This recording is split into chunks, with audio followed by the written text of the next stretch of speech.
হরে কৃষ্ণ, রাধে রাধে, জয় গৌর, জয় নিতাই। তো আশা করি ভক্তিবন্তী মায়েরা আর বাবারা সকলে ভালো আছেন। তো আজকে আমি যে বিষয়টির উপর আলোচনা করব সেটি হচ্ছিল বারোথিনী একাদশী 2024 সালের।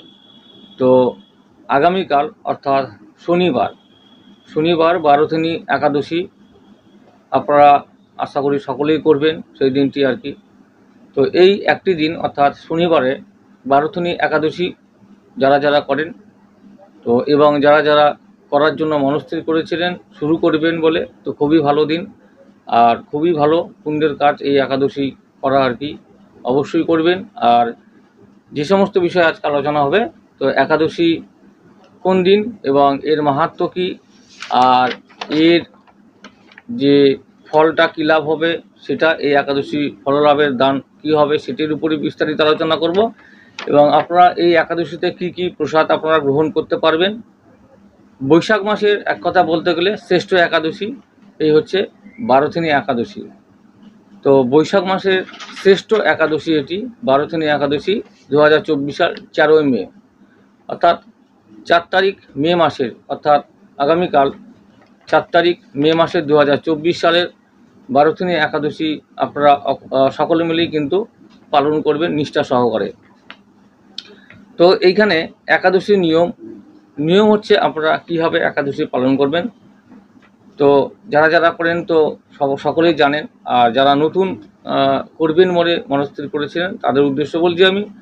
সকালবেলা উঠে আপনারা ঘুম থেকে উঠেই একদম স্নানাদি সম্পূর্ণ করে তারপরে কিন্তু অবশ্যই আপনাদের জপ করে অর্থাৎ মন্ত্রপাঠ করে, আর তাদেরকে যে সমস্ত আপনাদের যে দীক্ষানামা আছে গুরুদেবের যে মন্ত্র সেটি পাঠ করে এবং ভগবানের সেই সেবায় আপনাদেরকে সেই দিনটিতে নিয়োজিত করতে হবে সম্পূর্ণভাবে।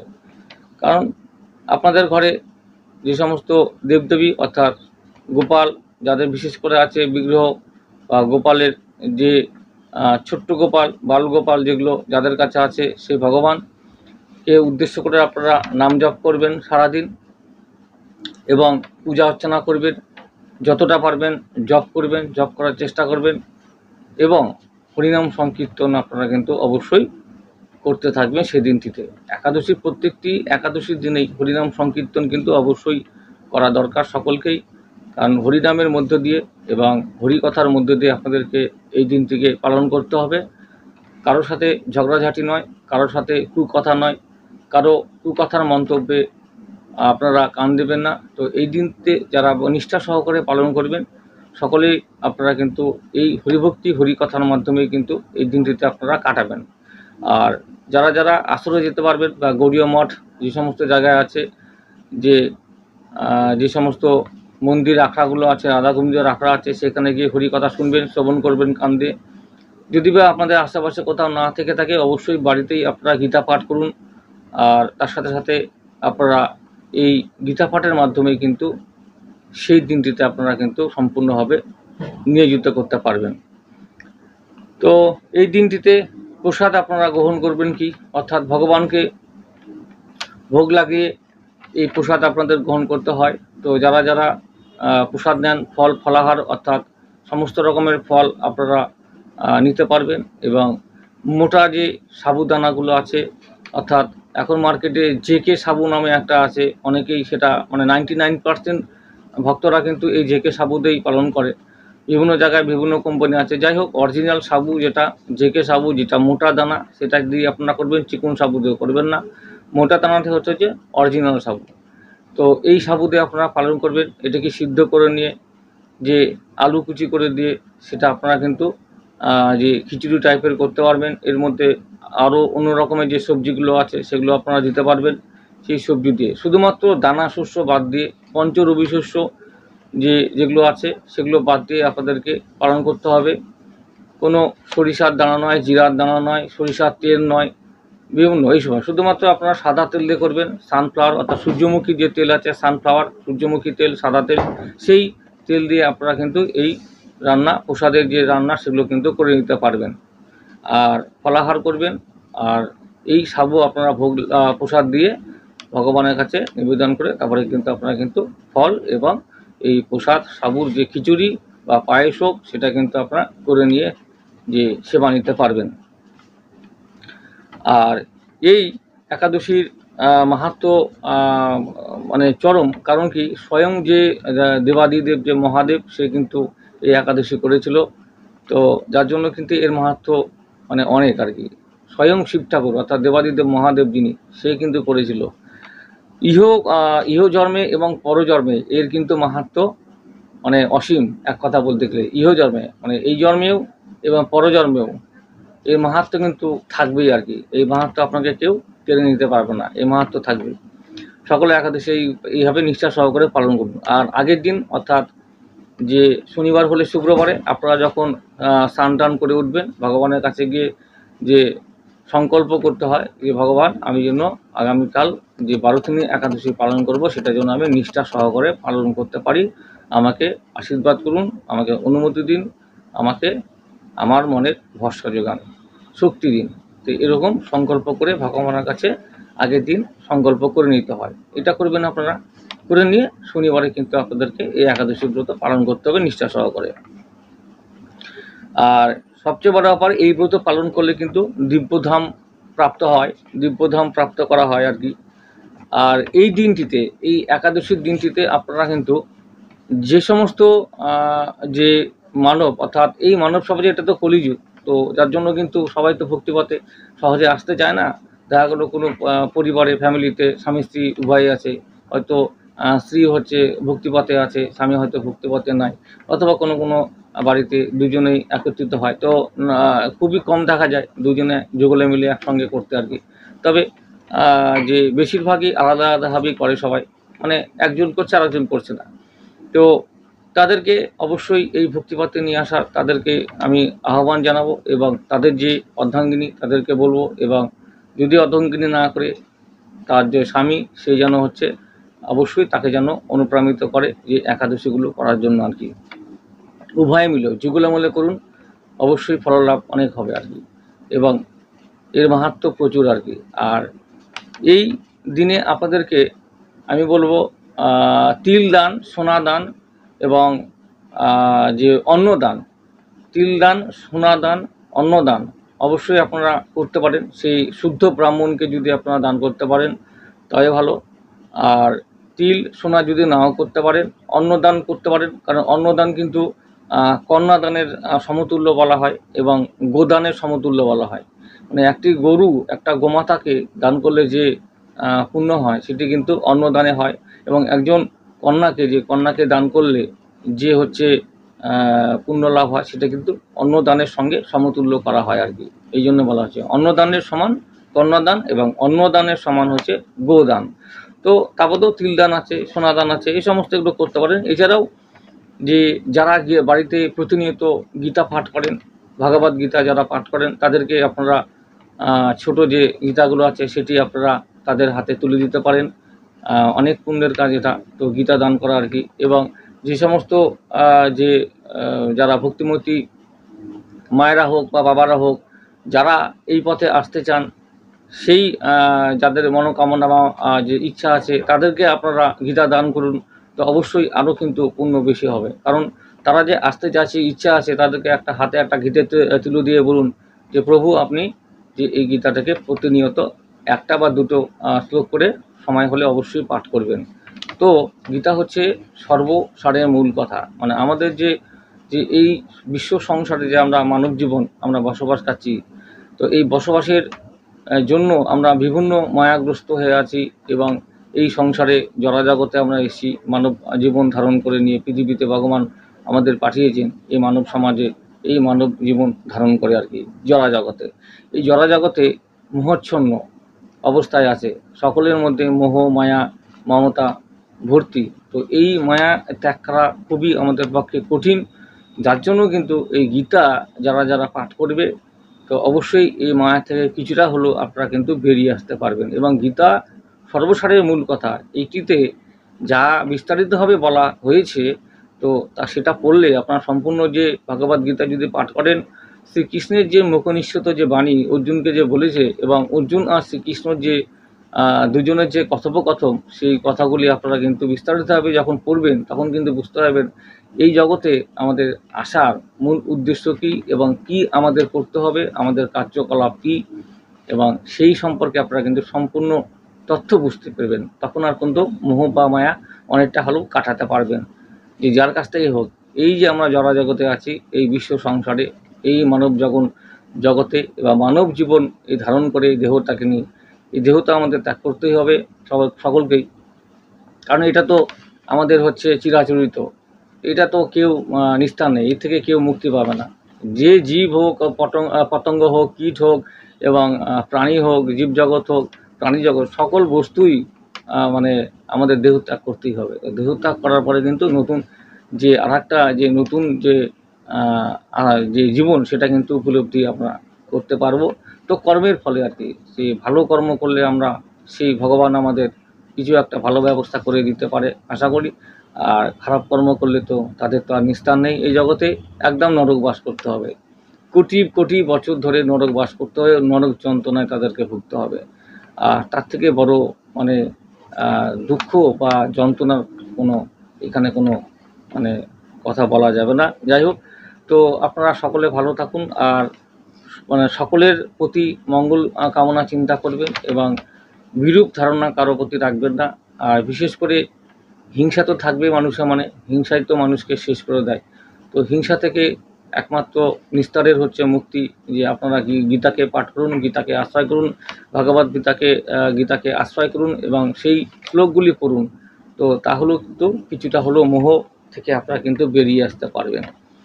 আর গীতা দান অবশ্যই এই দিনে আপনারা করবেন। আর তিল দান, সোনা দান, অন্নদান, এবং তো বললাম করতেই পারেন, অন্নদান অবশ্যই করা ভালো। কন্যাদানের সমান বলা হচ্ছে, গোদানের সমান বলা হচ্ছে অন্নদান। আর এই একাদশী অর্থাৎ 12 একাদশীর মাহাত্ম্য প্রচুর আর কি, স্বয়ং যেহেতু মহাদেব শিব করেছিলেন আর কি।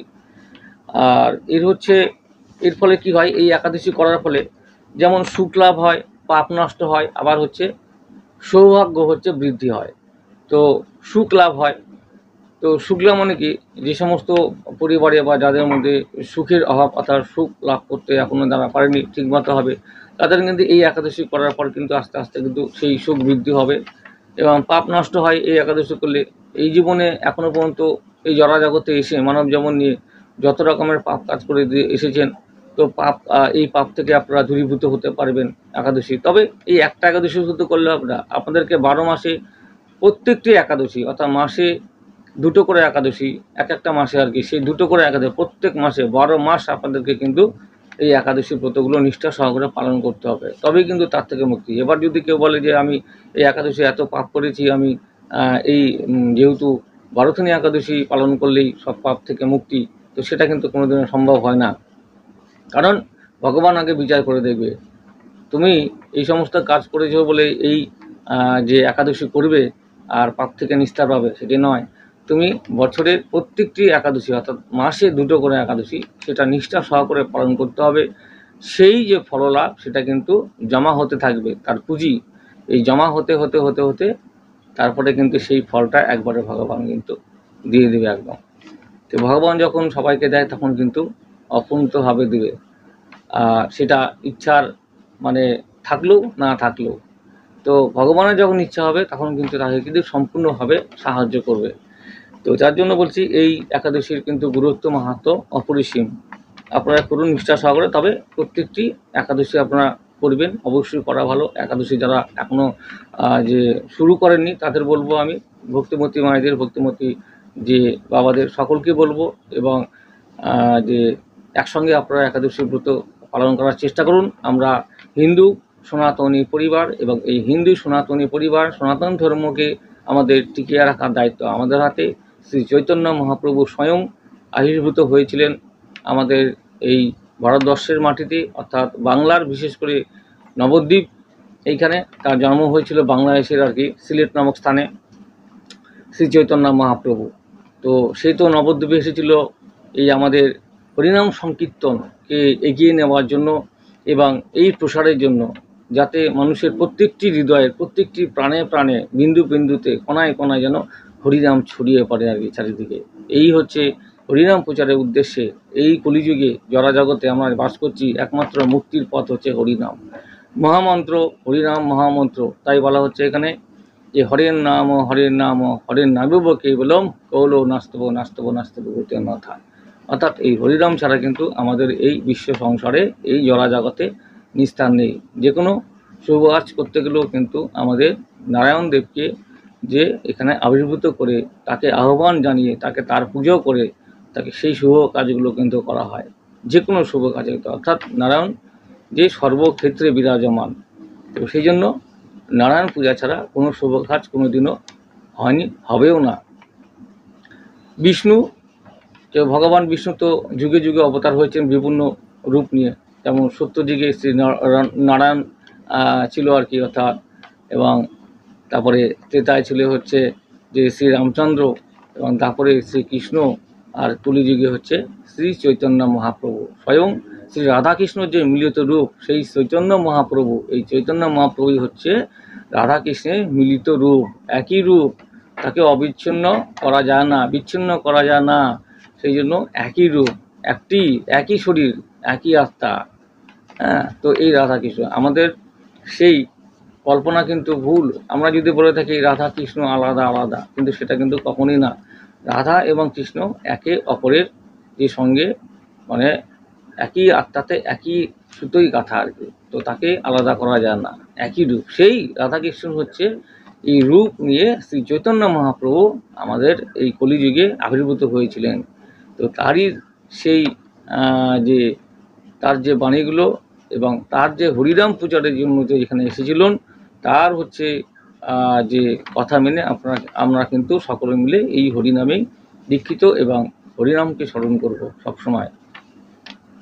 তো আপনারা কিন্তু অবশ্যই, বিশেষ করে আমি আরেকটা কথা বলবো যে বৈশাখ মাস যেহেতু চলছে, এই মাসে কিন্তু তুলসী মহারানীকে অবশ্যই আপনারা জলদান করবেন। স্নান করে উঠে আপনারা জলদান করবেন, এবং জলদান করার আগে কিন্তু তুলসী মহারানীকে প্রদক্ষিণ করবেন 4 বার, 3 বারও করতে পারেন, 4 বার করবেন। এবং 4 বার যখন প্রদক্ষিণ এই বাঁ দিক থেকে, অর্থাৎ এই হাতের বাঁ দিক থেকে ডান দিকে, বাঁ দিক থেকে ডান দিক, এরকম করতে করতে 4 বার ঘুরবেন। যখন প্রদক্ষিণ করবেন প্রথমে জল দেওয়ার আগে আর কি, তো প্রদক্ষিণ করার সময় প্রদক্ষিণ মন্ত্র আপনারা করবেন, জানেন হয়তো, জানি কানি চ পাবানি ব্রহ্মাহুত্তাদি কানি চ টানি টানি অনুষ্ঠানটি প্রদক্ষিণে পদে পদে, এই মন্ত্রটি করতে করতে 4 বার প্রদক্ষিণ করবেন। করার পরে তারপরে কিন্তু জল দান করবেন আর কি। তো ওইভাবে আপনারা করবেন। তো আপনারা কিন্তু বৈশাখ মাস চলতে মানে আছে আর কি, অর্থাৎ শেষের দিকে। তো আপনারা কিন্তু অবশ্যই এই তুলসী মহারানীকে সন্তুষ্ট করার জন্য জল কিন্তু অবশ্যই দান করবেন। আর যারা জল সিঞ্চন করতে চান অবশ্যই হয়তো করে দিয়েছেন, জল সিঞ্চন করে দেবেন, ধারা দিয়ে দেবেন। হ্যাঁ, তো এই হচ্ছে আমাদের বারোথিনী একাদশীর যে মাহাত্ম্য এবং এর পালনের সময়সূচি বলে দিচ্ছি আমি। অর্থাৎ শনিবার যেহেতু যে আমাদের একাদশী চলছে, একটু পরের দিন মানে রবিবারে কিন্তু পালন হবে। পালনের সময় হচ্ছে 5টা থেকে, মানে ভোর 5টা থেকে 9:20 মধ্যে আপনারা পালনটা করে নিতে হবে আপনাদেরকে। হ্যাঁ, ভোর 5টার সময়, অর্থাৎ ভোর 5টার সময়, 5টা থেকে টাইম আর কি 9:20 পর্যন্ত, বেলা 9টা, সকাল 9:20 পর্যন্ত। তার মধ্যে আপনারা সকালে উঠে স্নান টান করে নিয়ে মন্ত্রপাঠ করে নিয়ে আপনারা কিন্তু পূজা অর্চনা করে নেবেন ভগবানের কাছে। পূজা অর্চনা করানোর পর পালন করে নেবেন। ভগবানকে যে দানা শস্য আপনারা হচ্ছে এখানে ভোগ নিবেদন করবেন, সেই দানা শস্য দিয়েই আপনারা কিন্তু ভোগটা এখানে নিয়ে পালনটা করে দেওয়া হয়। সেটা আপনারা আতপ চাল হলেও দিয়েও করতে পারেন। হ্যাঁ, আর হচ্ছে সেটা বা হচ্ছে যদি জগন্নাথপুরীর যে মহাপ্রসাদ, সেই মহাপ্রসাদের যদি থাকে আপনাদের কাছে, সেই মহাপ্রসাদ দিয়েও আপনারা কিন্তু পালন করে নিতে পারবেন। হ্যাঁ, তো এইভাবে আপনারা পালন করবেন। সব ভোর হচ্ছে 5টা থেকে 9:20 মধ্যে পালনটা করে নেবেন। আর এর মাহাত্ম্য তো বললাম, আর এর হচ্ছে নিয়ম কানুনটাও বলে দিলাম, এবং কি কি প্রসাদ গ্রহণ করবেন সেটার ব্যাপারেও আপনাদেরকে টোটাল তথ্য আমি বলে দিলাম। তো অসুবিধা নেই, আপনারা ভালো থাকুন, সুস্থ থাকুন, আর এইভাবে আপনারা আমার সঙ্গে জুড়ে থাকুন, পরবর্তী ভিডিওগুলো পাওয়ার অপেক্ষা থাকুন। এইভাবে একাদশী সকলে মিলে করুন। আর সবচেয়ে বলবো আমি যে পরে যে আমি নিয়ে আসবো, অর্থাৎ এই বারোথিনী একাদশীর মাহাত্ম্য কথা, সেটি আপনারা শ্রবণ করবেন, আমি পরে ভিডিওতে নিয়ে আসবো। জয় গৌর, জয় নিতাই, হরে কৃষ্ণ, রাধে রাধে। সকলে ভালো থাকুন, সুস্থ থাকুন। হরে কৃষ্ণ, রাধে রাধে।